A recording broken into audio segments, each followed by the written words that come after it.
Ford's former chief designer, Anthony Lowe, has joined BAIC, or BAIC as I call them. I actually owned a BAIC electric car here in Australia. Wasn't able to legally drive it on the roads because it was left-hand drive. I actually bought it for the battery pack from a foreclosure from a company, a development engineering company here in Australia. It was a pretty good electric car. It was very similar to a BYD 803, and it actually drove incredibly well.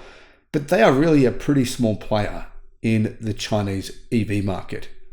That said, Chinese electric car companies are doing some interesting things to poach some of the biggest designers in the world. I mean, Audi's chief designer, he went to BYD. There's numerous chief designers that have left European global car companies and gone to China. And this is what's actually happening.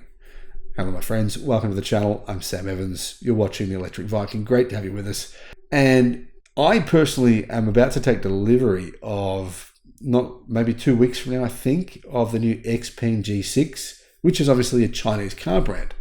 I can tell you it's actually incredibly good, but I believe it was also designed by, well, not by a Chinese person, by a European designer.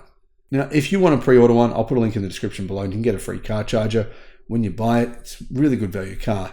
And I think it's fantastic. But all that aside, what's going on here in China is very interesting, because some of these Chinese business car companies, they are paying huge sums of money to foreign executives to come and live in China. And they actually give them, the whole experience that they're not going to get in the West, which includes having their own driver. So they're basically a chauffeured employee. They have their own beautiful luxury apartment. They get sometimes even people to cook their meals for them. They get a person to actually clean their home for them. They don't have to do anything. It's all this very, very much red carpet experience, super luxury experience. And they also get paid. They're getting paid quite a bit more than they get in the West. So the Chinese car companies, particularly EV companies, they're not just, going at everything from a technology standpoint and saying we're going to have the best technology in our cars. They're going at it from other angles, like design. And if you look at some of the best designed EVs lately, probably not a Tesla Model Y, right? It's okay, but it's not one of the best designs. A lot of the best designs, they're coming from Chinese car brands. I mean, would you say, hey, I want to get a BMW. Can't wait to buy a BMW. They look so good. They look fantastic. I really love the design of them. Would you say that about a Mercedes-Benz or a BMW? I don't think you would. I haven't heard anyone say that. I read the comments on forums and stuff. I mean, on these, these articles about Mercedes and BMW and the design of their cars, even Ferrari. And people are like, it just doesn't do it for me. I mean, the specs might be good, but the car design, it's not. A lot of these automotive designers, what about the Volkswagen Group? Their cars are pretty bland and blasé, right? I think a lot of the top talent has been poached by these Chinese vehicle companies, and they're not just doing this for designers, by the way. They're doing this for engineers, software engineers, actual mechanical engineers, battery engineers, people that have worked for some of the most impressive companies.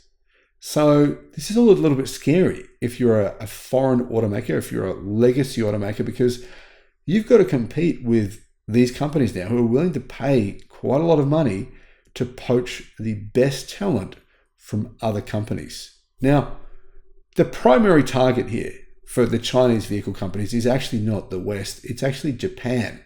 I guess you could consider Japan part of the West, but anyway, not technically. Japan is getting targeted, and a lot of automakers in China have particularly targeted Toyota engineers, Toyota executives. I don't know why they are, but they've targeted in the past, over the past 5 years, some of what they believe are the best talent in the industry from these legacy brands in Japan.